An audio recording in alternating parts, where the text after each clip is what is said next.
اب آئیے اللہ کی شان ان کے نزدیک آپ دیکھ چکی کہ کس حد تک ہے، اور رسول کے بارے میں ان کی توہین کے انداز کیا ہے۔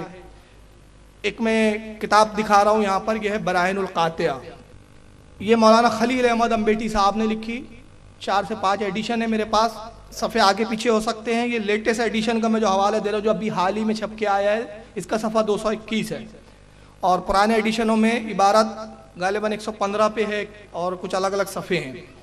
البراہین القاطعہ با امر، یعنی حکم سے لکھی گئی، کس کے؟ حضرت بقیت السلب حجت الخلف راس الفقہ والمحدثین تاج العلماء علماء الکاملین حضرت مولانا رشید احمد صاحب گنگوہی، ان کے حکم سے خلیل احمد امبیٹی صاحب نے لکھی۔ اب اس میں اللہ رسول کی بہت ساری گستاخیاں کی گئی۔ لکھنے والے خلیل احمد امبیٹی جو بانی تبلیغی جماعت مولانا الیاس کاندہلوی کے استاد، جن کے حکم سے لکھی گئی، وہ مولانا الیاس کاندہلوی کے پیر و مرشد۔ میں ایک عبارت اس میں بتا رہا ہوں کہ نبی کی کتنی بدترین گستاخی کی گئی ہے۔ اس کا صفحہ نمبر 121 لکھتے ہیں کہ خود فقر عالم علیہ السلام فرماتے ہیں واللہ لا ادری ما یفعل بی ولا بکم، کہ اللہ کے رسول نے فرمایا میں نہیں جانتا کہ میرے ساتھ کیا ہوگا۔ یہ مطلب انہوں نے ایک حدیث لکھی۔ اب اس کے بعد آئیے جملہ الحدیث وہاں لکھا ہوا بھی، اب آگے لکھتے ہیں اور شیخ عبدالحق روایت کرتے ہیں۔ شیخ عبدالحق کون؟ شیخ عبدالحق محدث دہلوی رحمۃ اللہ تعالیٰ علیہ، جن کو ہم بھی مانتے ہیں، یہ بھی مانتے ہیں۔ سلسلہ حدیث چاہے دیوبندی ہو، چاہے غیر مقلدین ہو، چاہے بریلوی ہو، تینوں کا سلسلہ حدیث شاہ عبدالحق محدث دہلوی پر جا کر ختم ہو جاتا ہے۔ اور شاہ عبدالحق وہ شخصیت ہے، آج سے 550 سال پہلے کی شخصیت ہے، اکبر کے زمانے کی، مجدد الفسانی کے دور کے مجدد الفسانی شیخ احمد سرہندی اور شاہ عبدالحق کو دونوں کو اس صدی کا مجدد مانا گیا ہے۔ یہ بھی مجدد ہے۔ ہندوستان میں علم حدیث لانے والے سب سے پہلے شاہ عبدالحق محدث دہلوی، یہ اتنا بڑا مقام ہے ان کا، علم حدیث کو ہندوستان میں رائج کیا۔ ان کی طرف منسوب کر کے کہتے ہیں مولانا خلیل احمد کہ شیخ عبدالحق روایت کرتے ہیں کہ مجھ کو دیوار کے پیچھے کا بھی علم نہیں، یعنی رسول اللہ نے فرمایا کہ مجھ کو دیوار کے پیچھے کا بھی علم نہیں۔ اب اس عبارت کو پڑھنے کے بعد آپ کیا سمجھوں گے کہ بھائی شیخ عبدالحق محدث دہلوی جو ہے رحمۃ اللہ تعالیٰ علیہ، انہوں نے اپنی کسی کتاب میں رسول اللہ کی حدیث لکھی، الحدیث بھی لکھا ہے کہ رسول اللہ نے فرمایا میں نہیں جانتا میرے بعد کیا ہوگا اور مجھ کو دیوار کے پیچھے کا علم ہی نہیں۔ اسی طرح یہ بیوقوف بنا کے لوگوں کو بتاتے ہیں کہ دیکھو حدیثوں میں یہ آیا، حدیثوں میں یہ آیا، اور پھر تم لوگ کیسے مانتے ہو کہ رسول اللہ کو علم غیب دیا گیا، رسول اللہ کو علم ہے۔ اس کا جواب میں 2 دوں گا، پہلا جواب سن لے، دوسرا جواب تو میں ابھی آگے دیتا ہوں۔ پہلا جواب، شاہ عبدالحق محدث دہلوی نے کس کتاب میں عبارت لکھی؟ پوری دنیا وہابیت کو میں چیلنج کر رہا ہوں تو وہ کتاب لا کے دکھا دو۔ اگر اپنے باپ کی اصلی اولاد ہو، اپنے اسلاف کے صحیح ماننے والے ہو، دیکھیں کتنا چھوٹا سا مطالبہ ہے۔ میں یہ نہیں کہہ رہا کہ حدیث ضعیف ہے، موضوع ہے، یہ ثابت کرو، یہ حدیث، میں اس کی بحث میں جا ہی نہیں رہا ہوں کہ اس کے رجال کیا ہے، وہ سب ایک طرف، صرف چھوٹا سا مطالبہ۔ آپ کے بہت بڑے علامہ خلیل احمد امبیٹی نے لکھا کہ شاہ عبدالحق محدث دہلوی روایت کرتے ہیں کہ رسول اللہ نے فرمایا مجھے دیوار کے پیچھے کا علم نہیں، اس دیوار کے پیچھے کیا ہے مجھے نہیں معلوم، دیوار کے پیچھے کیا ہو رہا ہے مجھے نہیں پتا، میں لا علم ہوں، میں مجبور ہوں۔ تو شاہ عبدالحق کا حوالہ دیا، کتاب کا نام نہیں لکھا، حوالہ نہیں لکھا، تو وہ کون سی کتاب ہے جس میں شاہ عبدالحق محدث دہلوی نے لکھا کہ رسول اللہ کو دیوار کے پیچھے کا علم؟ صرف میں کتاب کا نام چاہ رہا ہوں اور عبارت دیکھنا چاہتا ہوں۔ اپنے باپ کی اولاد تو لا دو۔ اب تعجب کریں گے، لوگوں کے عقیدے خراب کرنے کے لیے حدیثیں بھی گڑھتے ہیں، اور حدیثوں کے گڑھنے کے ساتھ ساتھ ان حدیثوں کی نسبت بزرگوں کی طرف لگا دیتے ہیں۔ اب بڑی ذمہ داری سے کہہ رہا ہوں، آئیے اب ایک کتاب دیکھیں۔ اس کتاب کا نام ہے مدارج النبوت، یہ میرے ہاتھ میں ٹیبل پہ موجود ہے۔ کیا نام ہے؟ مدارج النبوت، 2 جلدوں میں فارسی زبان میں آتی ہے۔ یہ کتاب ہے شاہ عبدالحق محدث دہلوی رحمۃ اللہ علیہ کی۔ کس کی کتاب ہے؟ شاہ عبدالحق محدث دہلوی رحمۃ اللہ علیہ کی، انہی کی کتاب جن کی نام سے یہ عبارت لکھی گئی، گڑھی گئی۔ ان کی کتاب مارکۃ العارض سیرت کے اوپر کتاب ہے، اس کی جلد نمبر 1 صفحہ نمبر 7، مدارج النبوت جلد نمبر 1 صفحہ نمبر 7، یہ فل اسکین پیج انڈر لائن کیا ہوا ہے۔ دیکھیں شاہ عبدالحق محدث دہلوی کیا فرماتے ہیں ای جا اشکال می ارند کہ در بازی روایت آمدہ است کہ گفت حضرت صلی اللہ علیہ وسلم کہ من بندام نمی دانم آنچے در پست ای دیوار است. یہ فارسی میں کتاب ہے. وہ کہتے ہیں کہ ای جا اس مقام پر اس جگہ لوگ یہ اشکال پیدا کرتے ہیں, دشواری بات لاتے ہیں, گمان لاتے ہیں, بدگمانی کی بات لاتے ہیں. در بازی روایت آمدہ است کہ کچھ بات روایتوں میں یہ آیا ہے کہ گفت حضرت صلی اللہ علیہ وسلم کہ اللہ کے نبی صلی اللہ علیہ وسلم نے ارشاد فرمایا کہ من بندہ میں ایک بندہ ہوں اللہ کا, نمی دانم آنچے در پست ای دیوار است میں نہیں جانتا کہ اس دیوار کے پیچھے کیا ہے. شاہ عبداللہ کہتے ہیں جواب است آنست کہ ای سکن اصلی ندارت. وہ کہتے ہیں اس کا جواب ہم یہ دینا چاہتے ہیں کہ اس روایت کی کوئی اصل ہے ہی نہیں. وہ روایت کا انکار کر رہے ہیں اور یہ انہی کے کھاتے میں ڈال رہے ہیں. نہ یہ روایت کا سر ہے نہ پیر ہے, یہ من گھڑت گڑی بھی روایت ہے. تو شاہ عبدالحق اس روایت کا انکار کر رہے ہیں اور ان کی دیدہ دہنی دیکھیے. یہ حق پسند کہتے ہیں اپنے آپ کو, آؤ پیارے ہنر آزمائے تو تیر آزمام جگر آزمائے. جہالت دیکھو, اپنے باطل مذہب کو فروغ دینے کے لیے جھوٹی حدیثیں تک گڑنے لگ گئے یہ لوگ. تو یہ شاہ عبدالحق کے کھاتے میں ڈال دیا کہ شاہ عبدالحق فرماتے ہیں کہ مجھے دیوار کے پیچھے کا علم نہیں, مگر آئیے شاہ عبدالحق کی طرف جھوٹ باندھنے والوں, تمہیں بخاری کی یہ حدیث نظر نہیں آئی؟ بخاری تو بہت کرتے ہو, بخاری پڑھتے بھی ہو کہ نہیں؟ آئیے ذرا بخاری کی حدیث پڑھتے ہیں. یہ بخاری صحیح بخاری, کمال کی بات یہ کہ چھاپا بھی انہی لوگوں نے کتب خانے رحمیت دیوبند سے چھپی ہے یہ بخاری.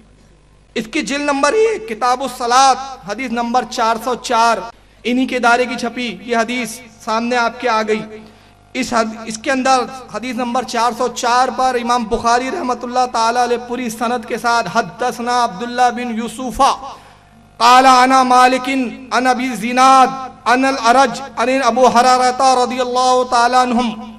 وہ کہتے ہیں کہ ہم نے حدیث سنی عبداللہ ابن یوسف سے, انہوں نے بیان کیا کہ وہ کہتے ہیں کہ مالک نے کہا میں نے حدیث سنی حضرت زناد سے, وہ کہتے ہیں میں نے حضرت ارج سے روایت کیا, وہ کہتے ہیں میں نے حضرت ابو ہریرہ صحابی رسول سے روایت کیا ان رسول اللہ صلی اللہ علیہ وسلم قال اللہ کے رسول صلی اللہ علیہ وسلم نے ارشاد فرمایا حل ترون قبلتی ہا ہنا. کیا پیارے الفاظ ہیں حدیث کے. اللہ کے نبی نماز پڑھا رہے ہیں تو کچھ صحابی کیا کر رہے ہیں جو پیچھے ہے, پیچھے کی صفوں میں ہیں, صفیں لگی ہوئی ہے, مسجد نبی کھچا کھچ بھری ہوئی ہے, اللہ کے نبی مصلی امامت پر ہے اور رخ قبلے کی طرف ہے. پیچھے سب کے صحابی کیا کر رہے ہیں, کوئی داڑھی سے کھجا رہے ہیں, کھیل رہے ہیں, کچھ ادھر ادھر دیکھ رہے ہیں, نماز کی طرف توجہ نہیں ہے ان صحابی کی. رسول اللہ نے نماز ختم کی, سلام پھیرا اور سلام پھرنے کے بعد کھڑے ہوئے اور ان صحابہ کو مخاطب کیا. بخاری کی حدیث قالا آپ نے فرمایا حل ترون قبلتی ہا ہنا, کیا تم یہ سمجھتے ہو کہ میرا چہرہ میرا رخ قبلے کی طرف ہے؟ تم کیا یہ دیکھتے ہو کہ میرا رخ قبلے کی طرف ہے, میں قبلے کی طرف دیکھ رہا ہوں, تمہاری طرف متوجہ نہیں ہوں؟ فواللہ ما یخفى علی خشوعکم ولا رکوعکم, اللہ کی قسم میں تمہارے رکوع کو بھی دیکھتا ہوں, تمہارے سجدوں کو بھی دیکھتا ہوں.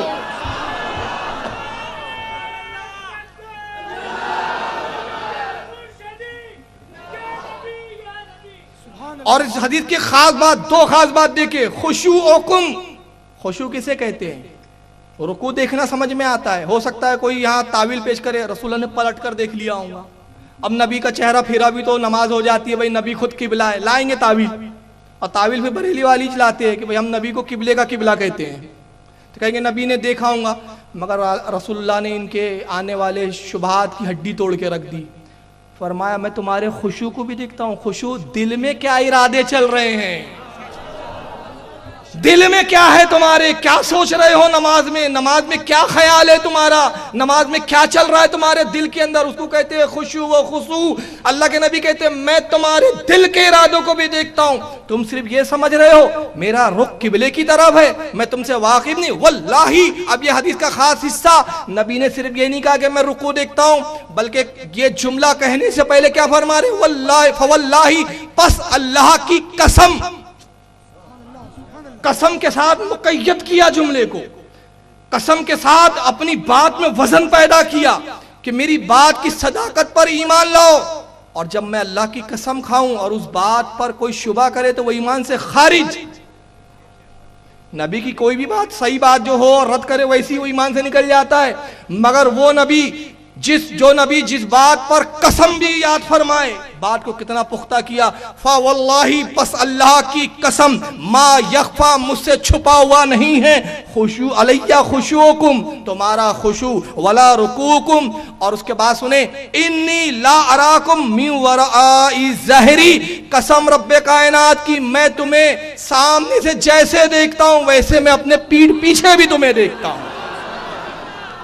ظاہری کہتے ہیں پیٹھ کے پیچھے دیکھنے کو، میں پسے پشت بھی ایسے ہی دیکھتا ہوں جیسے سامنے دیکھتا ہوں، آگے دیکھتا ہوں، میں جیسے آگے دیکھتا ہوں ویسے ہی پیچھے دیکھتا ہوں۔ امام بخاری نے اس حدیث کو نقل کیا، کتاب الصلاۃ جلد نمبر 1 حدیث نمبر 404، اور اسی حدیث کو صحیح مسلم میں حضرت امام مسلم نے بھی لایا، جلد نمبر 1 کتاب الصلاۃ حدیث نمبر 862 کے تحت، اور سنن نسائی کے اندر امام نسائی نے حدیث نمبر 1054 پہ اس حدیث کو لایا، اور موطا امام مالک میں امام مالک رضی اللہ تعالیٰ عنہ نے حدیث نمبر 399 پر لایا، اور اسی حدیث کو مسند احمد میں امام احمد ابن حنبل نے بھی حدیث نمبر 8011 کے تحت لایا۔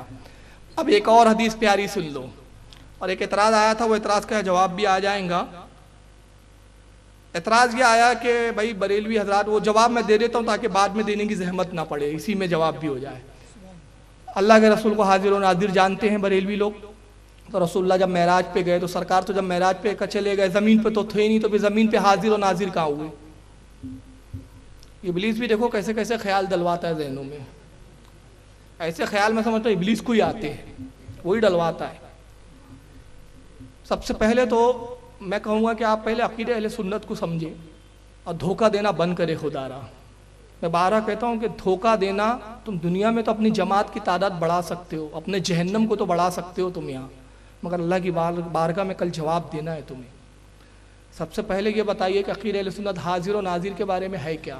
دھوکہ دیتے ہیں، ہم کہتے ہیں رسول اللہ حاضر و ناظر ہے۔ کیا کہتے ہیں ہم لوگ؟ رسول اللہ حاضر و ناظر ہے۔ حاضر کا مطلب موجود، حاضر کا مطلب موجود، ناظر کا مطلب دیکھنے والا، یعنی رسول موجود ہے اور دیکھنے والے، دو عقیدہ ہے۔ اب مثال سمجھے، میں اس کرسی پہ بیٹھا ہوں، اس مسند پر ہوں، علماء میری سربراہی کر رہے ہیں، علماء تشریف فرما ہے، کہا جائیں گا فاروق کرسی پر حاضر ہے، علماء کرسی کے پیچھے حاضر ہے، مگر علماء نے اور میں نے نگاہ اٹھا کے اس سامنے والی عمارت کو ہم نے دیکھا، تو اب وہاں موجود نہیں ہے، لیکن اس بلڈنگ کے ہم ناظر ہے، دیکھنے والے ہیں۔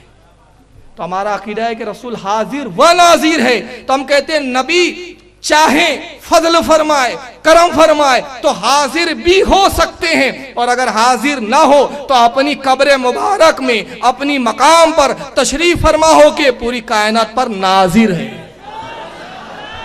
موجود ہونا ضروری نہیں ہر جگہ۔ اب اس پہ جو تہمتیں باندھی جاتی ہیں کہ بریلوی کہتے ہیں کہ رسول اللہ حاضر و ناظر ہے، تو کیا یہاں بھی حاضر ہے؟ کیا یہاں بھی حاضر ہے؟ کیا یہاں بھی حاضر ہے؟ بلکہ ایک بدبخت نے تو یہاں تک کہا کیا رسول اللہ نالوں پر بھی حاضر ہے؟ کیا رسول اللہ پاخانوں میں بھی حاضر و ناظر ہے؟ کیا ہمارے کس عالم نے کہا کہ حاضر ناظر کا مطلب یہ کہ ہر جگہ نہیں، اختیار ہے، چاہے تو ہر جگہ تشریف لائے، چاہے تو اس مجلس میں آ جائے۔ اسی لیے ہم کہتے ہیں سنا ہے ہر عاشق کے گھر آپ تشریف لاتے ہیں، میرے گھر میں بھی ہو جائے چراغا یا رسول اللہ۔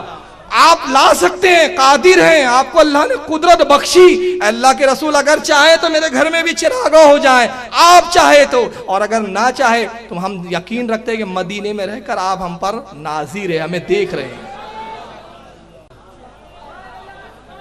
یہ حاضر و ناظر۔ تو اب نبی معراج پر گئے، تم جب معراج پہ آسمان پہ پہنچے، پہلے آسمان پہ وہاں حاضر تھے مگر زمین پر ناظر تھے، دوسرے آسمان پر گئے تو نبی دوسرے آسمان پر حاضر تھے مگر پہلے اور زمین پر ناظر تھے، تیسرے پہ پہنچے وہاں حاضر تھے، باقی آسمان اور زمین پر ناظر تھے۔ تو نبی جہاں ہے وہاں حاضر ہے، اور جہاں سے سب کو دیکھے وہاں ناظر ہے، اور قرآن نے کہا ہمارا نبی مومنوں کے جان سے زیادہ قریب ہے،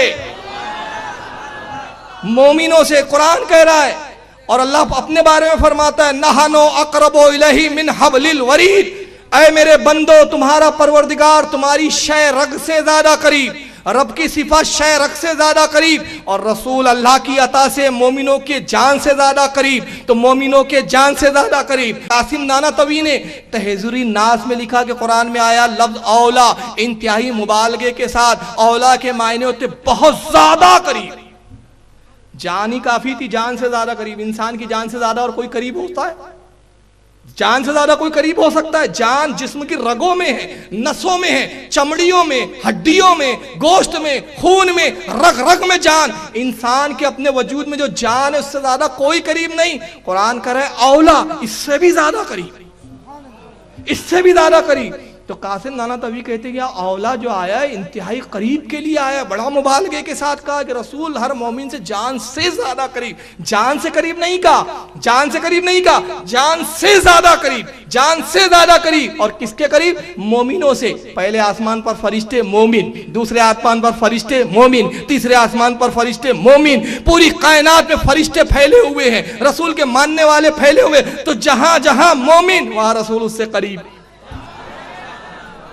وہاں اس سے رسول قریب۔ چلیے اب قریب ہو تو حاضر، اور قریب نہ ہو تو ناظر۔ اب آئیے حدیث سنیں۔ عن ابن عباس رضی اللہ تعالیٰ عنہ، حوالے بعد میں دوں گا۔ حضرت عبداللہ ابن عباس سے روایت مروی ہے، ان النبی صلی اللہ علیہ وسلم، وہ کہتے ہیں اللہ کے نبی صلی اللہ علیہ وسلم سے میں نے یہ روایت کیا کہ نبی صلی اللہ علیہ وسلم نے ارشاد فرمایا اتانی ربی فی احسن صورتی، معراج کی شب پروردگار میرے سامنے حسین صورت میں تشریف لایا۔ یہ حدیث کا ظاہری مفہوم میں لفظی ترجمہ بتا رہا ہوں۔ اللہ اپنی شان کے مطابق اپنے نبی سے قریب ہوا۔ اب اس سے زیادہ میرے پاس گنجائش نہیں ان لفظوں کے ترجمہ کرنے کی۔ اپنی شان اپنے رب محبوب سے قریب ہوا، یا اپنے محبوب کو اللہ نے اپنے قریب کیا۔ حدیث کے ظاہری الفاظ اتانی ربی فی احسن صورت، پروردگار حسین شکل و صورت میں میرے قریب تشریف لایا۔ فقال، میرے رب نے مجھ سے فرمایا یا محمد، اے محمد متوجہ ہو جاؤ، یا محمد، اے محمد، قلت لبیک و سعدیک، اللہ کے نبی کہتے ہیں میں نے عرض کیا رب کائنات میں حاضر ہوں، وسعدیک، بار بار حاضر ہوں، بار بار میں تیری بارگاہ میں متوجہ ہوں۔ قال، اللہ تعالیٰ نے ارشاد فرمایا فیما یقتسم الملاء الاعلی، محبوب عالم بالا میں جو فرشتوں کی آخری حد ہے، وہ فرشتوں میں کس بات پہ جھڑپ ہو رہی ہے، جھگڑا ہو رہا ہے، کس بات میں مباحثہ چل رہا ہے جانتے ہو؟ اللہ اپنے محبوب سے پوچھ رہا ہے اے محبوب، عالم بالا میں فرشتوں میں جو گفتگو ہو رہی ہے، جو چھیڑ چھاڑ چل رہی ہے، وہ کیا گفتگو کر رہے ہیں فرشتے جانتے ہو؟ قل تو، اللہ کے نبی کہتے ہیں میں نے عرض کیا ربی لا ادری، اے میرے رب میں نہیں جانتا، اے رب مجھے نہیں معلوم۔ اللہ کے نبی فرماتے فَوَدَعَ يَدَهُ بَيْنَ كَتِفَيَّ، پھر میرے رب نے اپنا دست کرم، دست قدرت میرے دونوں کاندھوں کے درمیان رکھا۔ بہت محتاط ترجمہ کر رہا ہوں، میں کہوں گا یہ حدیث متشابہہ سمجھ لیں اس کو آپ، اب اس سے زیادہ گنجائش نہیں ہے۔ فَوَدَعَ يَدَهُ بَيْنَ كَتِفَيَّ، اللہ کے نبی کہتے ہیں میرے رب نے اپنا دست قدرت میرے دونوں کاندھوں کے درمیان رکھا، حتی وجدتو بردہا بین صدیہ، اللہ کے نبی کہتے ہیں کہ جب میرے رب نے میرے کاندھوں کے درمیان اپنا دست قدرت رکھا، اس کی ٹھنڈک میں نے اپنے سینے میں محسوس کی، اس کی ٹھنڈک میں نے اپنے سینے میں محسوس کی۔ فَعَلِمْتُ مَا بَيْنَ الْمَشْرِقِ وَالْمَغْرِبِ، اور رب کا دست قدرت رکھنا تھا کہ جو کچھ مشرق میں ہے اور جو کچھ مغرب میں ہے اس کے درمیان جو کچھ ہے سب میں نے جان لیا، سب روشن ہو گئے، سب میں نے دیکھ لیا۔ اللہ کا نبی تو کہہ رہا ہے مشرق مغرب کے درمیان میں جو کچھ ہے، جو کچھ مشرق میں ہے، مغرب میں، اس کے درمیان بائنا جو اس کے درمیان میں، سب مجھ پہ روشن ہو گیا، سب میں نے جان لیا. یہ کہتے ہیں نبی دیوار کے پیچھے کا نہیں معلوم. اس کو امام ترمذی نے جامع ترمذی جلد نمبر 2 کتاب التفسیر القرآن ان رسول اللہ صلی اللہ علیہ وسلم باب کے تحت لایا.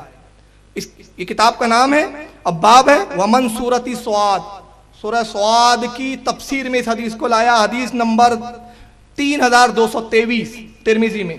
اور سنن دارمی میں امام دارمی رحمۃ اللہ علیہ جو امام بخاری کے، امام مسلم کے، امام ابو داؤد کے استاد، امام بخاری کے استاد، امام مسلم کے استاد، امام ابو داؤد کے استاد، امام دارمی نے سنن دارمی میں جلد نمبر 2 صفحہ 170 حدیث نمبر 2149 کے تحت، مسند احمد میں امام احمد ابن حنبل نے جلد نمبر 1 صفحہ نمبر 368 حدیث نمبر 22,162 کے تحت، اور امام طبرانی نے معجم الکبیر کے اندر جلد نمبر 8 صفحہ 290 حدیث نمبر 8117 کے تحت، امام ابن ابی شیبہ نے، یہ بھی امام بخاری کے استاد ہے، امام مسلم کے استاد ہے، امام ابن ابی شیبہ نے المصنف کے اندر جلد نمبر 6 صفحہ 313 حدیث نمبر 31,706 کے تحت، اور امام ابو یعلا نے اپنی المسند میں جلد نمبر 4 صفحہ نمبر 475 حدیث نمبر 2608، اور الترغیب والترہیب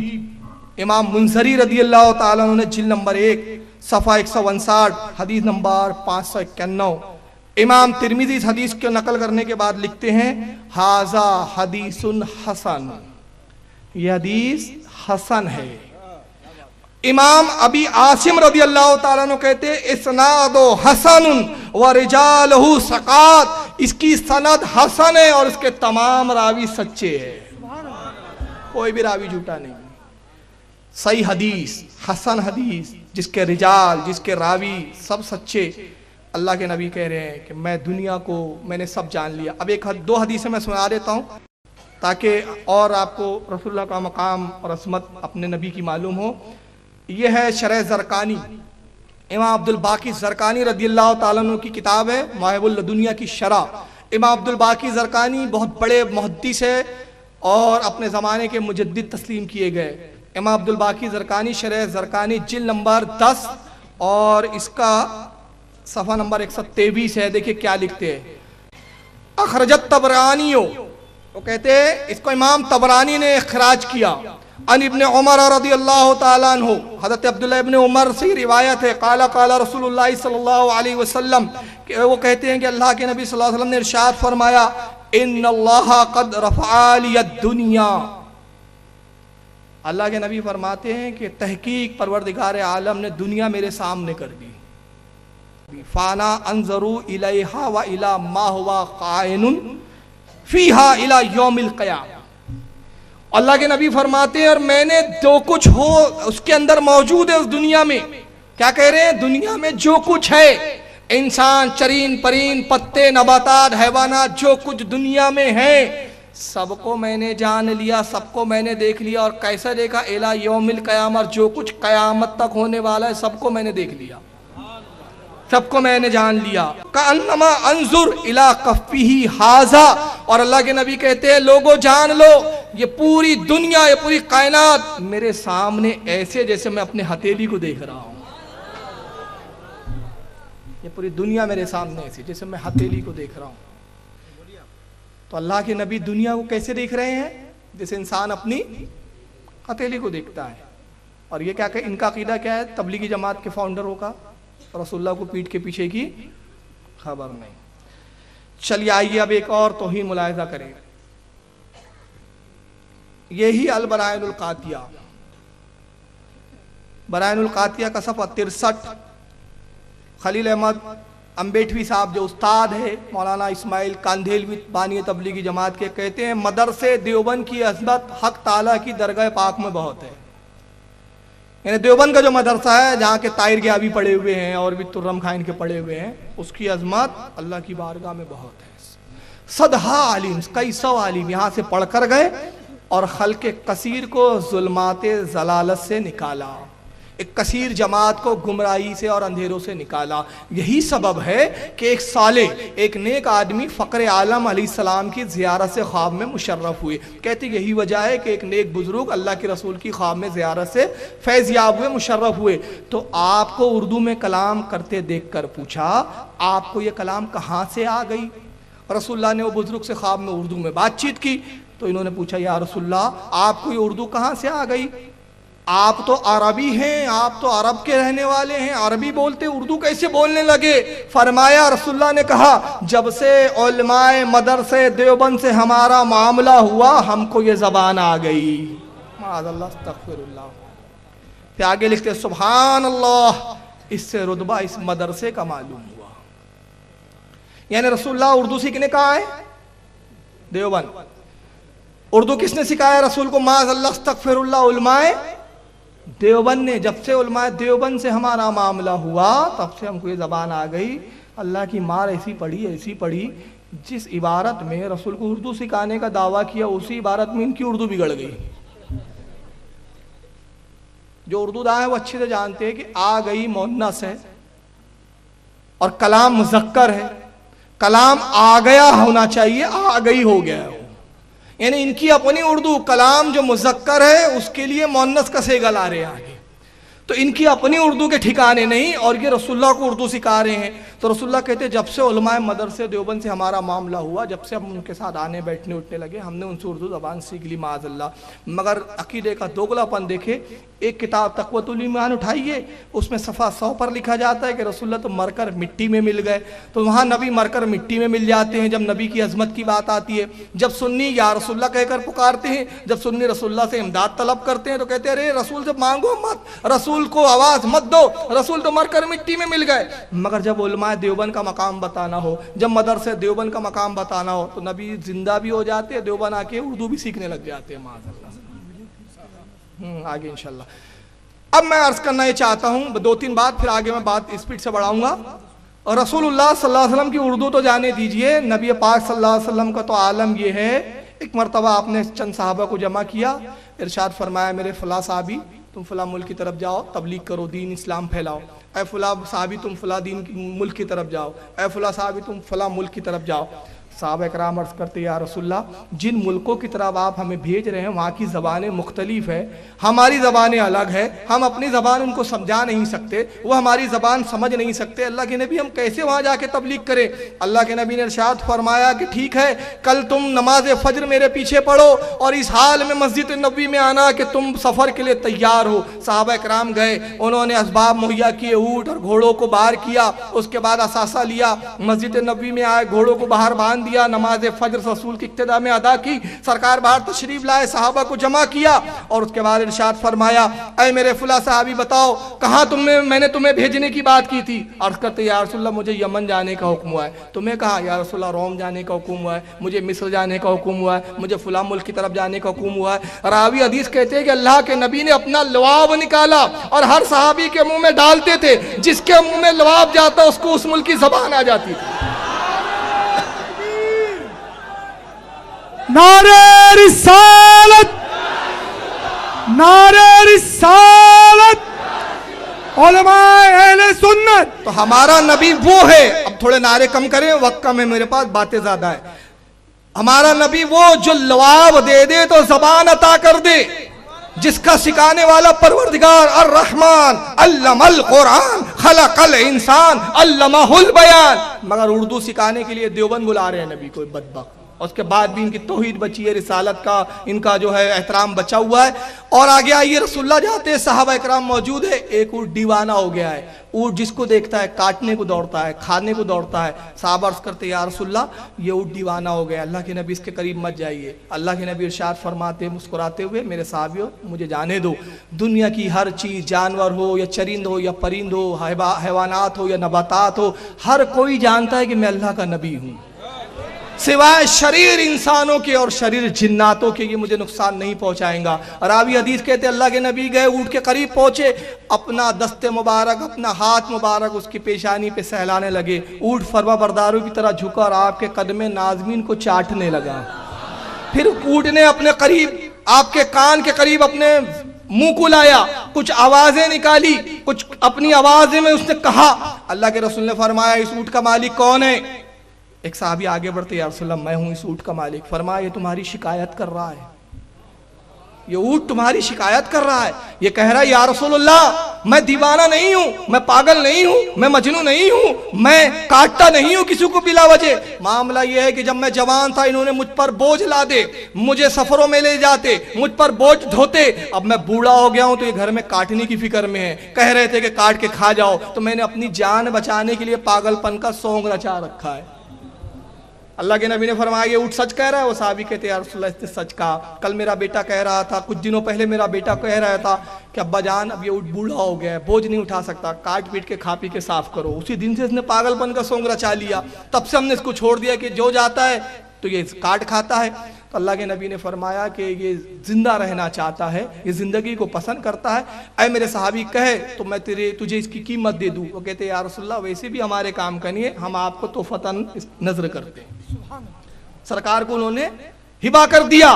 اللہ کے نبی نے اس کی لگام پکڑی, فرمایا اے اونٹ جا تو آزاد ہے, جنگل میں جا, کوئی جانور تجھے نقصان نہیں پہنچائیں گا, جو چاہے چر, جو کھانا ہے کھا, تو آزاد ہے. راوی حدیث صحابہ اکرام کہتے ہیں کہ رسول اللہ کے کان کے قریب پھر اونٹ نے آواز نکالی, پھر منہ کو لایا, کچھ جملے کہے, اونٹ کی آنکھوں میں آنسو ٹپکنے لگے اور رسول اللہ کی آنکھوں میں بھی آنسو تھے, رسول بھی رونے لگے. صحابہ اکرام عرض کرتے یا رسول اللہ اس نے ایسا کیا کہہ دیا جس کے سبب آپ رو رہے ہیں, یہ بھی رو رہا ہے. اللہ کے نبی فرماتے جانتے ہو یہ کیا کہہ رہا ہے؟ یہ کہہ رہا ہے یا رسول اللہ آج آپ نے مجھے آزاد کیا ہے, میں اللہ کی بارگاہ میں دعا کرتا ہوں قیامت کے دن اللہ آپ کی امت کو گناہوں سے آزاد کر دے, جہنم سے آزاد کر دے. یہ اونٹ ہے جو نبی سے کلام کر رہے ہیں. نبی اونٹوں کی بھی بات جانتے ہیں, جانوروں کی بھی بات جانتے ہیں, اور یہی نہیں نبی بات جانتے ہیں. یہ کمال نہیں ہے. اب میں رخ بدل رہا ہوں, کسی کی زبان جاننا کمال نہیں, کسی کی بولی جاننا کمال نہیں, کمال تو یہ ہے کہ بے زبانوں کو زبان عطا کر دینا. اور میرا رسول وہ جو بے زبانوں کو زبان عطا کرتا ہے. یقین نہیں آتا اپنے جد اعلیٰ ابو جہل سے پوچھو, تمہارا جد اعلیٰ کنکریاں لایا تھا نبی کے بعد, محمد میرے ہاتھ میں کیا ہے؟ نبی نے کہا کمال یہ نہیں ہے کہ میں یہ بتا دوں تیرے ہاتھ میں کنکریاں ہیں, کمال نبوت کا یہ ہے کہ جو تیرے ہاتھ میں ہے وہ خود کہے کہ میں کیا ہوں. اس نے جیسی مٹھی کھولی کنکریوں نے کلمہ پڑھنا شروع کر دیا. تو ہمارا نبی تو ایسا زبان کا جاننے والا, اور ایسا اللہ نے پڑھایا, محبوب میں نے تجھے پڑھایا تو پوری کائنات کو پڑھائیں گا, سارے کائنات کا معلم بنا کر بھیجا, اور ایسا معلم کہ بے زبانوں کو بھی تو پڑھاتے ہوئے اور بلواتے ہوئے نظر آئیں گا. مگر ان بدبختوں کا عقیدہ دیکھیں آپ, رسول اردو سیکھنے دیوبند آئے. اور یہی نہیں, بدبختی کا عالم یہ ہے, یہ سنے تذکرۃ الرشید, رشید احمد گنگوئی, الیاس کاندہلوی کے پیر صاحب کے حالات پر, عاشق الہی میٹھے کی کتاب. اس کتاب کی جلد نمبر 1 صفحہ 46 پر لکھا جاتا ہے. سنیے کیا لکھا جاتا ہے. اعلیٰ حضرت کی بھاوج. اعلیٰ حضرت کون؟ مولانا احمد رضا فاضل بریلوی نہیں, غلط فہمی میں مت رہے آپ. ہمارے ہاں تو ایک اعلیٰ حضرت ہے, ان کے بت قدوں میں بہت سے اعلیٰ حضرت چھپے پڑے ہیں. مولانا حاجی امداد اللہ جو رشید احمد گنگوئی, اشرف علی تھانوی, قاسم نانوتوی کے پیر صاحب تھے, ان کو یہ حاجی امداد اللہ صاحب کو اعلیٰ حضرت کہتے ہیں. یہ الگ بات ہے کہ ہم سے پوچھتے ہیں کہ سب حضرت یہ اعلیٰ حضرت بریلی میں کہاں سے آ گئے, ان کے گھروں میں خود اعلیٰ حضرت چھپے بٹے ہوئے. تو کہتے ہیں اعلیٰ حضرت کی بھاوج کا حسن اعتقاد اور مخلصانہ برتاؤ تھا. مہمانوں کا کھانا خود پکاتی تھی اور کسی مہمان کے نا وقت آنے سے کبھی تنگ دل نہ ہوتی تھی. ایک دن اعلیٰ حضرت نے خواب دیکھا کہ آپ کی بھاوج آپ کے مہمانوں کا کھانا پکا رہی ہے, کہ جناب رسول مقبول صلی اللہ علیہ وسلم تشریف لائے, اور آپ کی بھاوج سے فرمایا کہ اٹھ, تو اس قابل نہیں کہ امداد اللہ کے مہمانوں کا کھانا پکائے, اس کے مہمان علماء ہے, اس کے مہمانوں کا کھانا میں پکاؤں گا. یعنی حاجی امداد اللہ کے مہمان کون تھے؟ رشید احمد گنگوئی, تھانوی, نانوتوی. تو رسول اللہ کے کہتے ہیں کہ اس کے امداد اللہ کے مہمان تو علماء ہیں, تو اس قابل نہیں کہ ایسے دیوبند کے پھٹیچروں کا کھانا تو پکائے. ان کا کھانا میں خود پکاؤں گا۔ میں اس پہ تفسیریں میں کم کر رہا ہوں، گستاخی آپ کے خود سمجھ میں آ رہی ہے، مجھے مزید کسی زیادہ دلیلیں دینے کی ضرورت نہیں کہ میں دلیلوں سے اپنے بیان کو اور مزین کروں اور بتاؤ کہ دیکھو گستاخی ہے۔ بس ایک جملہ کہہ رہا ہوں، کتاب الشفا اٹھائے امام قاضی عیاض کی، امام قاضی عیاض وہ امام وقت کے جلیل و قدر، کتاب الشفا مارکۃ الآراء عربی میں ان کی کتاب 2 جلدوں پر، جس کے بارے میں ابن تیمیہ غیر مقلدوں کا متشدد مولوی وہ بھی لکھتا ہے کہ علامہ امام قاضی عیاض وہ تھے جن کی اتباع اور پیروی کی جاتی ہے، جن کی اتباع اور پیروی کی جاتی ہے، مسلم عالم۔ کتاب الشفا میں کہتے ہیں، بیان فرماتے کہ اگر کسی نے کہا کہ رسول اللہ کے کپڑے گندے تھے وہ کافر ہو گیا، صرف اتنا کہنے میں کسی نے کہا رسول اللہ کے کپڑے گندے تھے، میلے تھے، کافر ہو گیا کہ اس نے رسول اللہ کی توہین کی، لباس کی۔ وہ کہتے اگر کسی نے کہا کہ رسول اللہ کے ناخون ہیں اور اس میں کوئی عظمت نہیں، کوئی فضیلت نہیں، فرماتے کافر ہو گیا۔ کسی نے کہا کہ رسول اللہ کو لوکی اور کدو پسند تھا، مجھے پسند نہیں، فرماتے کافر ہو گیا، واجب القتل ہے۔ تو آپ اندازہ لگائیے، جو نبی کی پسندیدہ چیز کی توہین کرے، نبی کو لوکی پسند تھی، کدو جو رسول کو پسند، تو رسول کی پسندیدہ چیز کے بارے میں جس نے کہا مجھے پسند نہیں، امام قاضی عیاض فرماتے ہیں ایسا کافر ہوا من شکا فی کفرہ و عذابہ فقط کفر، ایسا کافر جو اس کے کفر اور عذاب میں شک کرے وہ بھی کافر۔ تو جو نبی کی پسند کو توہین کرے وہ کافر، اور جو نبی کو باورچی بنا دے، جو نبی کے بارے میں عقیدہ رکھے کہ دیوبند کے کھانا بنانے آتے تھے، دیوبند میں اردو سیکھنے آتے تھے، معاذ اللہ ان کی بدبختی کا کیا عالم ہوگا۔ بلکہ حال یہ ہے کہ رسول اللہ کی دیکھو توہین بڑھتے بڑھتے یہ حکایت الاولیاء مولوی اشرف علی تھانوی صاحب نے لکھی، جو آئیے اس کے اندر صفحہ نمبر 234 پہ مولوی اشرف علی تھانوی حکیم الامت کیا کہتے ذرا سن لیجئے۔ کہتے حضرت والی صاحب نے فرمایا، دیوان محمد یاسین مرحوم جو حضرت نانا طوی کے خدام میں تھے، ان کا ذکر جہر مشہور تھا، یعنی زور زور سے اللہ اللہ کا ذکر، اس کو ذکر جہر کہتے ہیں، وہ بڑا مشہور تھا۔ بہرحال ان کی تعریف کی، پھر آگے کہتے ہیں کہ خود فرماتے تھے کہ میں ایک دفعہ چھتے کی مسجد کے شمالی گنبد کے نیچے ذکر جہر میں مصروف تھا کہ حضرت رحمت اللہ علیہ مسجد کے صحن میں اسی شمالی جانب مراقی پر متوجہ ہوئے، حضرت یعنی نانا طوی بانی دارالعلوم دیوبند، اور توجہ کا رخ میرے ہی قلب کی طرف تھا۔ اسی اثنا میں مجھ پر ایک حالت طاری ہوئی اور میں نے با حالات ذکر دیکھا کہ مسجد کی 4 دیواری تو موجود ہے مگر چھت اور گنبد کچھ نہیں، بلکہ ایک عظیم الشان روشنی اور نور ہے جو آسمان تک فضا میں پھیلا ہوا ہے۔ یکایک میں نے دیکھا کہ آسمان سے ایک تخت اتر رہا ہے اور اس پر جناب رسول اللہ صلی اللہ علیہ وسلم تشریف فرما ہے۔ یہ خواب نہیں ہے، یہ بیداری کی بات ہے۔ اور خلفائے اربع یعنی 4 خلیفہ، حضرت ابوبکر، حضرت عمر، عثمان غنی، حضرت علی، 4 خلفائے اربع ہر 4 گولوں پر موجود ہے۔ وہ تخت اترتے اترتے بالکل میرے قریب آ کر مسجد میں ٹھہر گیا، اور حضرت صلی اللہ علیہ وسلم نے خلفائے اربع میں سے ایک سے فرمایا، بھائی ذرا مولانا محمد قاسم کو بلا لو۔ رسول اللہ اپنے صحابی خلفہ سے کیا کہہ رہے، اب اللہ جانے ابو بکر سے کہا، کس سے کہا، معاذ اللہ تو خوابی جھوٹا ہم مانتے ہی نہیں، بھائی جاؤ، میں نے مولانا قاسم کا مرتبہ دیکھو، ان کو بلانے کے لیے صحابی رسول کو بھیجا جا رہا ہے، اور مقام دیکھو۔ تم کہتے ہیں کہ رسول اللہ نے خلفائے اربع میں سے ایک سے فرمایا، بھائی ذرا مولانا محمد قاسم کو بلوا لو۔ وہ تشریف لے گئے اور مولانا کو لے کر آ گئے۔ حضرت صلی اللہ علیہ وسلم نے ارشاد فرمایا کہ مولانا مدرسے کا حساب لائیے۔ دیوبند کا حساب لینے آ گئے رسول اللہ، عرض کیا حضرت حاضر ہے، اور یہ کہہ کر حساب بتلانا شروع کیا اور ایک ایک پائی کا حساب دیا۔ حضرت صلی اللہ علیہ وسلم کی خوشی اور مسرت کی اس وقت کوئی انتہا نہ تھی، بہت ہی خوش ہوئے اور فرمایا کہ اچھا مولانا اب اجازت ہے۔ توہین دیکھ رہے ہیں آپ، میرے پاس وقت نہیں ہے کہ میں ایک ایک لفظ سے تبصرہ کروں، اللہ تعالیٰ آپ کو سمجھنے کی توفیق دے، آپ خود سمجھے۔ رسول اللہ اس پھٹیچر سے اجازت لے رہے ہیں، اجازت ہے۔ تو حضرت نے عرض کیا، نانا طوی نے، جو مرضی مبارک ہو۔ اس کے بعد وہ تخت آسمان کی طرف عروج کرتا ہوا نظروں سے غائب ہو گیا۔ اب میں دیوبندیوں سے کہتا ہوں، دیوبندیوں چیریٹی آفس کو یا آپ کا اگر دارالعلوم جو ہے وقف بورڈ میں چلا گیا ہو تو نہ وقف بورڈ کو حساب دیا کرو، نہ چیریٹی کمشنر کو حساب دیا کرو، بولو رسول اللہ حساب لے کے گئے ہیں۔ استغفر اللہ، یہ رسول کی شان میں توہین ہے۔ رسول حساب لینے آ رہے دیوبند کے، صحابہ سے کہہ رہے جاؤ بلا کے لاؤ۔ اور یہی نہیں بلکہ یہ توہین کی انتہا، توہین کی انتہا، استغفر اللہ۔ آئیے ذرا مولانا اشرف علی اپنی دوسری کتاب میں کیا لکھتے ذرا سنیے۔ یہ ہے الافادات الیومیہ، اس کو بولا جاتا ہے، پوری نام ہے کتاب کا ملفوظات حکیم الامت، مسمى بہی الافادات الیومیہ من الافادات القومیہ۔ اس کی جلد نمبر 2، 5 جلدوں میں کتاب آتی ہے۔ اس کے اندر مولانا اشرف علی تھانوی صاحب نے صفحہ 39 اور 40 پر کیا لکھا ذرا سنیں۔ کہتے ہیں چنانچہ ایک صاحب نے مجھ سے بیان کیا کہ میں نے حضور کو خواب میں دیکھا، یعنی رسول اللہ کو اس شکل میں دیکھا کہ حضور روضہ مبارک میں بیٹھے ہوئے حقہ پیتے تھے۔ استغفر اللہ۔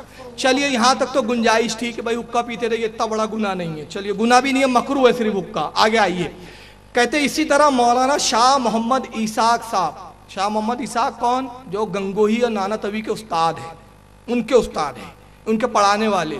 کہتے اسی طرح مولانا شاہ محمد اسحاق صاحب دہلوی نے خواب میں دیکھا کہ ایک چوراہا ہے، اس میں حضور کی لاش مبارک بے کفن رکھی ہے۔ اب کفن نہیں ہے تو لاش کیسی ہے؟ میں جملے نہیں بولنا چاہ رہا، اللہ اکبر۔ آگے لکھتے ہیں لوگ آتے ہیں اور اس سے پاؤں لگاتے ہوئے چلے جاتے ہیں۔ نعوذ باللہ۔ انہوں نے فرمایا کہ معلوم ہوتا ہے کہ اس ملک میں حضور کی شریعت کی پامالی ہونے والی ہے، اس بنا پر وہ ہندوستان سے ہجرت فرما گئے۔ رسول اللہ کی لاش رکھی ہوئی ہے، جسم مبارک رکھا ہوا ہے، لوگ لات مار کے چلے جاتے ہیں۔ یہ توہین ہے یا نہیں؟ ہو سکتا ہے کوئی ہاں یہ تعویل کرے وہ خواب کی بات ہے، خواب پہ حکم نہیں لگتا، خواب پہ حجت نہیں ہے۔ میں کہتا ہوں بالکل صحیح، خواب پہ انسان کا اختیار نہیں ہے اختیار؟ خواب دیکھنے پر حکم نہیں لگتا، مگر خواب بتانے پہ تو حکم لگتا ہے۔ ایسا بدکار برا خواب دیکھا تھا تو بتایا کیوں؟ پھر بتایا تو چھاپ بھی دیا۔ اب میں اس کی ایک مثال لیتا ہوں آپ کے سمجھانے کے لیے، اللہ نہ کرے ایک مثال ہے یہ سمجھانے کے لیے۔ آپ کسی اپنے دوست کے ساتھ رہتے ہیں، اس دوست کے گھر آپ ایک دن گئے اس سے ملنے یا اس کو بلانے، اچانک اس کی بہن پہ نظر پڑ گئی، آپ نے دیکھا، نگاہ پھیر لی، چلے گئے۔ خدا نہ خواستہ ایک مثال دے رہا ہوں، رات میں وہی بہن کو آپ نے خواب میں دیکھ لیا۔ غیرت مند جائے گا کبھی اور اپنے دوست سے کہیں گا کل تمہاری بہن میرے خواب میں آئی، بتائیں گا؟ اور بتائیں گا تو دوستی برقرار رہیں گی؟ بھئی ایسی چیزیں بیان کی جاتی ہے جو بری ہوتی ہے، نہیں بیان کی جاتی۔